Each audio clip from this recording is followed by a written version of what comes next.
हमारा निज़ाम शमसी कुदरती वसाइल से इस कदर मालामाल है, आइंदा लाखों बरस तक इंसानी ज़रूरियात पूरी कर सकता है। मसला इनकी मौजूदगी का नहीं, बल्कि हमारी रसाई का है। निज़ाम शमसी में ऐसा ही एक खजाना पत्थरों के इन बड़े बड़े लाखों टुकड़ों की सूरत में मौजूद है, जिन्हें आमतौर पर हम एस्ट्रॉइड्स कहते हैं। जहाँ तक नाकाबिले तस्हीर खजानों की बात है, तो एस्ट्रॉइड्स में हाम मादनियात की मकदार बहुत ज़्यादा है।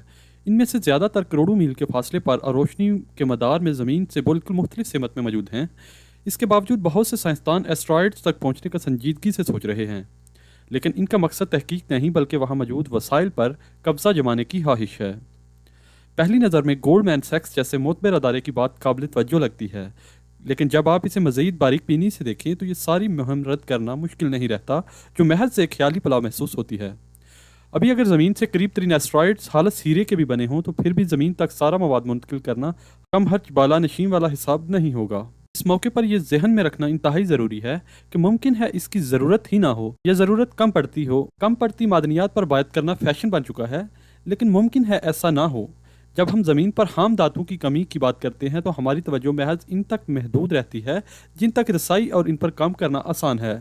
ये जानना ज़रूरी है कि ग्रेनाइट की किसी चट्टान की अज्जाई तरकीब हमारी सोच से भी ज़्यादा अजीब है, और मादनियात के हसूल की हद ग्रेनाइट खोदने की वाहिद वजह यह है कि इसमें मादनियात नहायत हाम कीमियाई हालत में होती हैं। ज़्यादा पत्थरों तक पहुंचने का एक ही तरीका है कि आप अमूदी शक्ल में खुदाई करें। लामहदूद ताकत के साथ हम ज़मीन खोद कर अपनी मर्जी की कोई भी चीज़ निकाल सकते हैं, अगरचे इस वक्त दूर दराज हला में किसी पत्थर को ढूंढने की निस्बत लामहदूद ताकत ज़्यादा मुश्किल अमर नजर आता है। हम दो तरह से एस्ट्रॉइड से फ़ायदा उठा सकते हैं। वो जिस जगह पर हैं, इसी जगह पर इनसे मादनियात निकाल लें।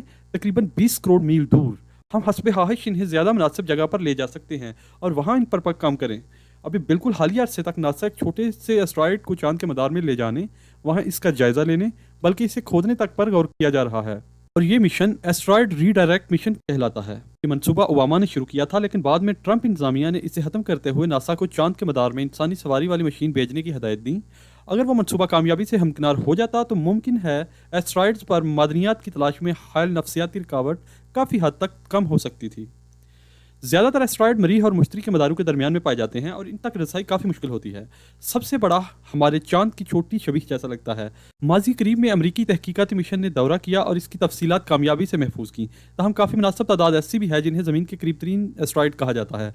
इस तरह जैसे ही कोई हलाबाज या रोबोट वर्कर एस्ट्रॉइड पर खुदाई की कोशिश करे, तो खुदाई वाली मशीन सतह से टकराते ही वो अपनी जगह से दूर हटते हुए कहीं और पहुंच जाएगी।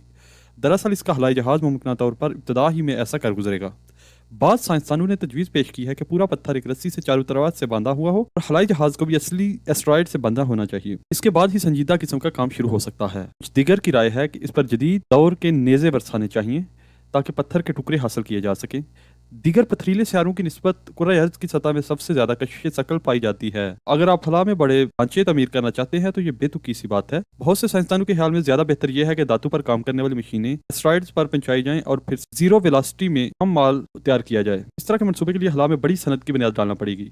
मुझे ऐसी सनत के अमकानात में एक लम्हे को भी शुबा नहीं, लेकिन ये बात जानना ज़रूरी है कि इस पर कई साल लग जाएंगे। दुनिया भर में मुख्तलिफ लोगों ने गुज़श्ता चंद बरसों में अमरीकी हलाई कंपनी स्पेस एक्स की नकल करने में सर्फ किए। इनकी हलाई मशीनों का टुकड़ों की सूरत में बिखरना तफरीही सरगर्मियों का हिस्सा बन चुका है। इसमें कोई शक नहीं कि वो बेहतरी की जानब माइल और अपनी गलतियों से सीख रहे हैं, लेकिन हम नहीं जानते कि हला में खुदाई करने वाली ऐसी हकीकी टेक्नोलॉजी कब वजूद में आएगी जो काबिल एतमाद और मौसर हो। कशिश शकल के बगैर हम हला में मादनियात पर काम कैसे कर सकते हैं, कैसे इन्हें हासिल कर सकते हैं, या अपनी इज्जाई खसूसियात के मुताबिक अलग होने का माहौल फराहम कर सकते हैं। इसमें कोई शक नहीं, लोगों ने तजर्बागाहों में तजर्बात किए हैं और बिलाशबा कायल कर देने वाले कंप्यूटर मॉडल्स मौजूद हैं। लेकिन जैसा कि स्पेस एक्स के CEO एलन मस्क अक्सर कहते हैं कि असली हार्डवेयर बनने में वक्त लगता है। अगर आप हाम मादनियात वापस ज़मीन पर या कम अज़ कम किसी ऐसी जगह मुंतकिल करना चाहते हों जहां इनसे हकीकी मानों में इस्तेफादा किया जा सके, तो आपको मादनियात का ही नहीं बल्कि मदार का भी ख्याल रखना पड़ेगा। आप सियाचे को हमारे अपने कुर्रा अर्ज़ के नज़दीक लाने के लिए इसका मदार कैसे बदलते हैं, ये एक अलग मुसीबत है। ऐसे मनसूबों की निगरानी कौन सी निगरान तंजीमें करेंगी, बिलखसूस अगर ये बड़े पैमाने पर शुरू होगा। अभी तक ये बात भी वाज़ेह नहीं हो सकी कि ये मनसूबे चांद पर हाम मादनियात ढूंढने की निस्बत कैसे ज़्यादा सूदमंद साबित होंगे।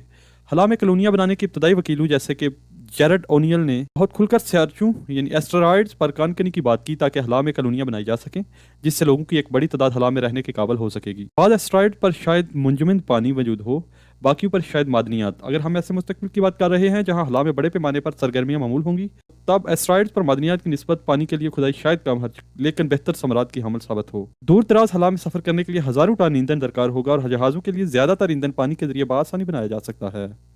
جب ایک بار ہوائی جہاز کو زمین پر دوبارہ ایندھن بھروانے کے لیے نہیں آنا پڑے گا تو چاند اور مریخ پر سفر کرنے کے لیے معیشت بآسانی بالکل الٹ ہو سکتی ہے۔ اس وقت ایسٹرائڈز پر کام کرنے والی کمپنی کو سب سے بڑا مسئلہ ان کی ساکھ ہے۔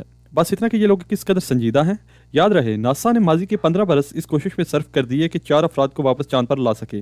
مختلف سیاروں کے درمیان کروڑوں ٹن مواد منتقل کرنا اور ایسا ان لوگوں کی زندگیوں میں کرنا جو ابھی ایسے منصوبے ترتیب دے رہے ہیں کس قدر حقیقت پسندانہ ہے یہ تو وقت ہی بتائے گا۔ ٹیکنالوجی پر توجہ مرکوز کیوب سیٹ حقیقت پسندانہ مکالموں کی بڑی تعداد کیے ہوئے ہے۔ یہ جوتو کے ڈبو جتنے ہوائی جہاز ہیں جو بہت معقول رقم میں تیار کر کے زمین کے قریب ترین سیاروں پر اس بات کا پتہ چلانے کے لیے بھیجے جا سکتے ہیں کہ کس طرح کی خام معدنیات وہاں موجود ہیں۔ ایسٹرائڈ ری ڈائریکٹ مشن نے شمسی برقی توانائی کو بطور ایندھن استعمال کیا ہوتا، البتہ اس پر خرچ ہونے والی ممکنہ توانائی کے سامنے مجوزہ ایسٹرائڈز کمتر نظر آنا تھا۔ بعد محققین نے ایسٹرائڈز کو ٹکڑوں میں تقسیم کرنے اور برقی مقناطیسی گلیل کی مدد سے وہ ٹکڑے خلا میں انتہائی تیز رفتار سے پھینکنے پر غور و خوض کیا ہے۔ اس طرح خام غیر صاف شدہ پتھر جہاز کے ایندھن کی متبادل قسم بنے گی اور شاید یہ ایسٹرائڈز کا نصف سے بھی زیادہ حصہ اسے چاند یا زمین کے مدار میں لانے کے لیے خرچ کر دے گا۔ اس طرح آہستہ آہستہ لیکن یقیناً منتقل کیا جا سکتا ہے۔ دیگر سائنسدان خام معدنیات کو جہاں ملیں وہیں خالص بنانا اور جب یہ پوری طرح تیار ہوں تب ان سے صاف شدہ معدنیات کو زیادہ مفید مقام پر منتقل کرنے کے حق میں ہیں۔